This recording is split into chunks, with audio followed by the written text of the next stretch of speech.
Pakistan voice की विशेष report धर्मनगरी Haridwar से।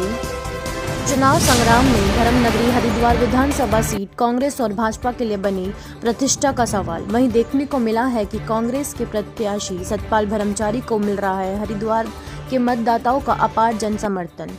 गृहिणी मतदाताओं ने कांग्रेस के प्रत्याशी सतपाल ब्रह्मचारी की आरती उतारकर जीत का दिलाया भरोसा।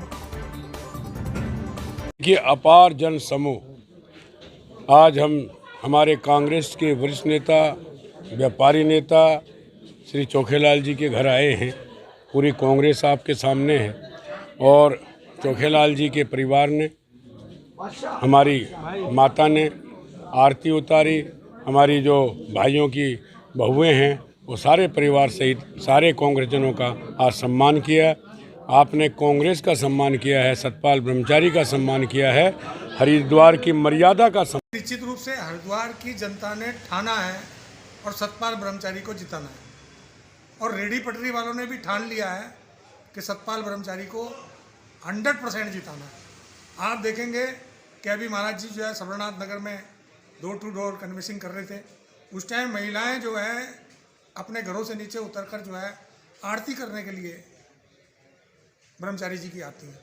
तो इस बात से साबित होता है सीधा सीधा कि हरिद्वार के अंदर एक आशावान चिराग और आशावादी सोच वो अगर दिखाई दे रही है तो सतपाल ब्रह्मचारी के अंदर दिखाई दे रही है। क्योंकि 4 बारी मदन जी विधायक रहे, मदन जी 4 बारी में भी किसी प्रकार का कोई एक उपलब्धि बता दे, किसी प्रकार की भी कोई एक उपलब्धि बताने, जिन उपलब्धियों को वो बताने का काम कर रहे हैं वो तो ऑलरेडी भारत सरकार की योजनाएं होती हैं। वो तो आबादी के सेक्टर को, चाहे वो गैस की सुविधा हो, चाहे पानी की लाइन बढ़ानी हो, शिविर की लाइन डालनी हो, ये तो जैसे जैसे आबादी बढ़ेगी वैसे वैसे ये योजनाएं आती हैं। लेकिन आपकी अपनी सोच क्या थी? हरिद्वार के अंदर जगह जगह जिस प्रकार से जो है बेकारी बढ़ी है, जिस प्रकार से लोग बेरोजगार हुए हैं, रही बात इस सेक्टर की। दूसरी बात मैं कहना चाहता हूँ कि आप 2 बार शहरी विकास मंत्री रहे, तो आपने रेडी पटरी वालों के लिए क्या किया साहब? आज भी वो वेंडिंग जोन बने हुए हैं, पूरा साल भर वेंडिंग जोन को बने हुए हो गया, आपने उद्घाटन तक नहीं किया, आपने उसका उद्घाटन तक नहीं किया, आपने बिल्कुल भी दिलचस्पी नहीं ली। और आपने जो वेंडिंग जोन बन रहे थे रेडी पटरी वालों के, उस पर जाकर आपने रोड़ा लगाने का काम किया। तो मैं कहना चाहता हूँ कि जनता जो है जागरूक है और निश्चित रूप से हरिद्वार की भोली भाली जनता जागरूक है, बेवकूफ़ नहीं है और 14 तारीख का इंतजार कर रही है। 14 तारीख को सिर्फ घरों में बैठकर साइलेंट वोट जो है वो 14 तारीख का इंतजार कर रहा है। आप देखना ना, वोट प्रतिशत सबसे ज़्यादा अगर मतदान होगा तो हरिद्वार की सीट पे होगा। ये मैं आपको चैलेंज से कह रहा हूँ, जैसा मेरा अनुभव है, जैसा उत्साह हम लोगों को मिल रहा है।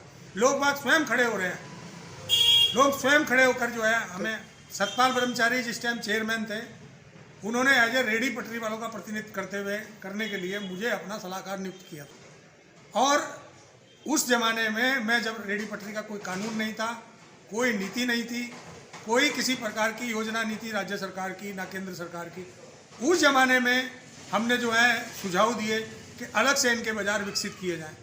तो सतपाल ब्रह्मचारी ने उस और 25-25, 30-30 ठेलियों की परमिशन दी हर की पौड़ी पर, वो आज भी हमारे पास में है। चंडीगढ़ चौराहे से वहाँ हमारे को जो है 30 ठेलियों की परमिशन दी, बस अड्डे पर चलती फिरती ठेलियों की परमिशन दी। मैं कहना चाहता हूँ वो रूढ़ी मानसिकता की सोच नहीं है, वो समर्पित है हरिद्वार के लिए। मैं समझता हूँ उनका जो नेचर है, सतपाल ब्रह्मचारी का नेचर है, हर आदमी पे वो प्रभाव छोड़ते हैं। और मदन जी जो है कहीं ना कहीं दिखाई देता है कि स्वार्थ की भावना है उनके अंदर। तो निश्चित रूप से हरिद्वार की जनता ने ठाना है और सतपाल ब्रह्मचारी को ही जिताना है।